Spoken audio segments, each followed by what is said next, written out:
الحمدللہ رب العالمین والصلاة والسلام علی رسولہ محمد وعلی آلہ وصحبہ اجمعین اما بعد۔ اسلامی بھائیوں، ایک انسان جب تک دنیا میں زندہ ہے اس وقت تک اس کو بیماری لاحق ہونے کا اندیشہ ہے۔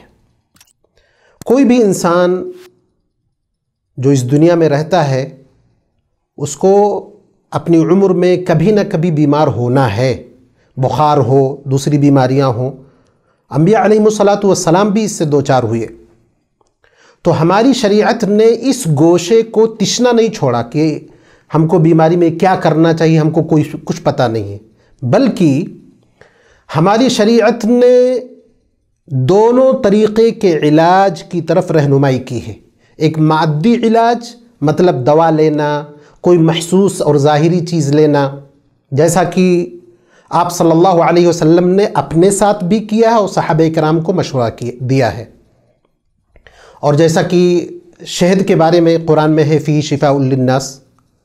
اسی طرح آپ صلی اللہ علیہ وسلم نے فرمایا کہ الحبۃ السوداء شفاء من کل داء الا الموت، کہ حبہ سودا یعنی کلونجی موت کے علاوہ ہر چیز کی دوا ہے۔ اسی طرح آپ صلی اللہ علیہ وسلم نے سنا مکی کے بارے میں فرمایا کہ اگر موت کا کوئی علاج ہوتا تو اس میں ہوتا۔ تو مادی علاج یعنی دوا کا بھی کے استعمال کرنے کی تلقین موجود ہے۔ اس کے ساتھ ساتھ روحانی علاج کی طرف بھی رہنمائی کی گئی ہے۔ روحانی علاج میں کچھ چیزوں کو دیکھنا بہت ضروری ہے۔ پہلی چیز یہ کہ وہ روحانی علاج قرآن و سنت سے ثابت ہو۔ دوسری چیز یہ ہے کہ کوئی مخصوص آیت یا مخصوص دعا لے کر کے یہ کہنا کہ یہ فلاں چیز کی دعا ہے یا فلاں چیز کے لیے اس میں شفا ہے، اس کے لیے دلیل کی ضرورت ہے۔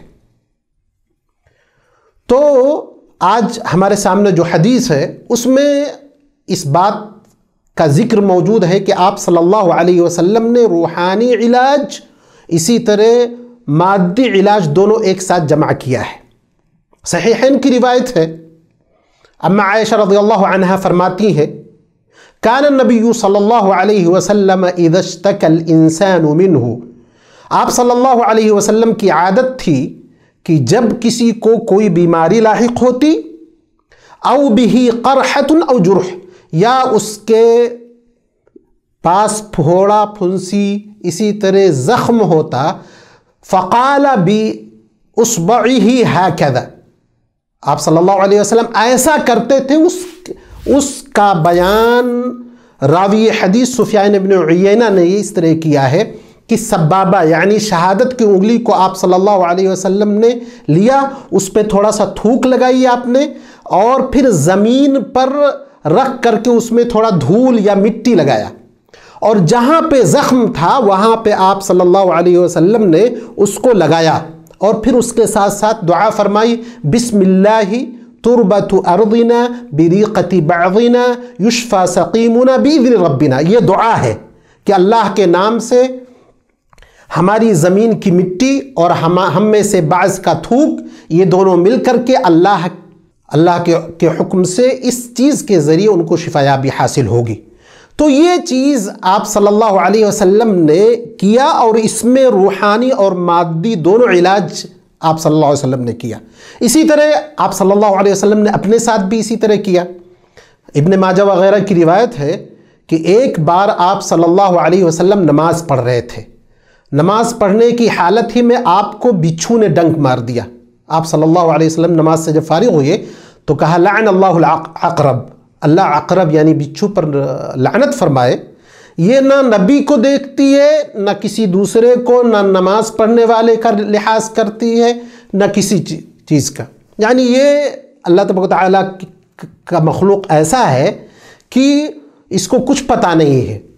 تو آپ صلی اللہ علیہ وسلم نے پانی لیا، اس میں نمک ڈالا، اور اپنے اس جگہ پر وہ پانی ڈالتے رہے جہاں پر اس نے ڈنک مارا تھا، اور ساتھ ہی ساتھ معوذتین یعنی قل اعوذ برب الفلق اور قل اعوذ برب الناس پڑھتے رہے، یہ پڑھتے رہے اور پانی ڈالتے رہے۔ تو اس چیز میں بھی دونوں طرح کا علاج موجود ہے۔ تو ہم کو بھی روحانی علاج کے سلسلے میں خصوصاً یہ بات ہم کو دھیان میں رکھنی چاہیے کہ اس کا ذکر حدیث وغیرہ میں موجود ہو۔ قرآن کریم پورے کی پوری شفا ہے، پورا قرآن شفا ہے انسان کے لیے۔